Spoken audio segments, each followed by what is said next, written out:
श्रीराम समर्थ. 14 मार्चचे प्रवचन. प्रपंचातले आपलेपण भगवंताकडे वळवा. प्रेम हे सर्वांना उपजतच येत असते. हा माझा मुलगा, ही माझी मुलगी यांच्यावर प्रेम कसे करावे हे कोणी शिकवावे लागत नाही.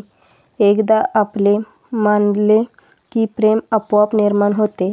पण हे प्रेमसुद्धा खरे बघितले तर स्वार्थी आहे. मुलगा ऐकत नाही, तो वाटेल तसे वागतो, अशी आपण तक्रार करतो. त्याच्यावर जर आपले खरे प्रेम असेल तर आपण तशी तक्रार करणार नाही. परंतु त्याच्या मागे हा माझे ऐकत नाही हा अहंकार, स्वार्थ आहे. एक गृहस्थ मला भेटले. त्यांना मी विचारले, झाले का मुलाचे लग्न? ते म्हणाले, नाही, उद्या आहे. मुलगा चांगला वागतो का, असे मी विचारल्यावर ते म्हणाले, आत्ताच नाही सांगत, 6 महिन्यांनी सांगेन. स्वार्थाचे प्रेम इतके अशाश्वत आहे. मला सांगा, अशा स्वार्थाच्या प्रेमापासून सुख कसे लाभेल? प्रपंचात आपण केवळ कर्तव्यबुद्धीने वागावे, मग मुलगा माझे ऐकत नाही हा प्रश्नच उद्भवणार नाही. खरोखर प्रपंच हा एखाद्या प्रयोगशाळेसारखा आहे. कॉलेजचे शिक्षण पुरे करण्यासाठी काही महिने तिथे शिकावे लागते असे म्हणतात.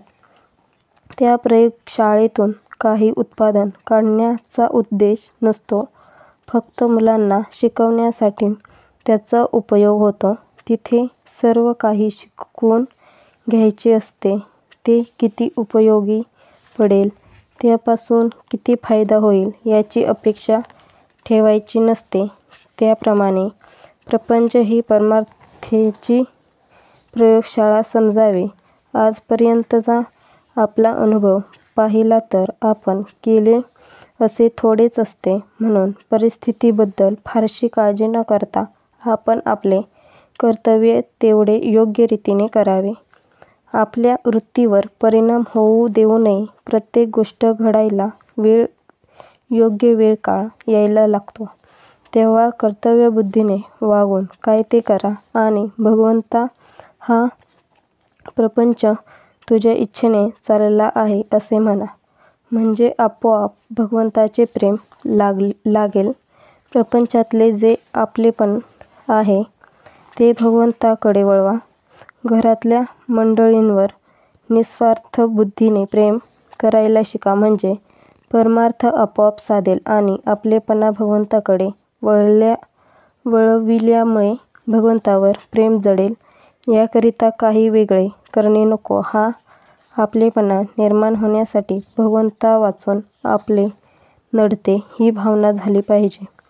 याकरिता आपण त्याच्या अखंड सहवासात राहण्याचा प्रयत्न केला पाहिजे.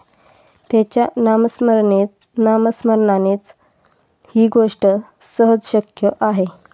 आजचा बोध.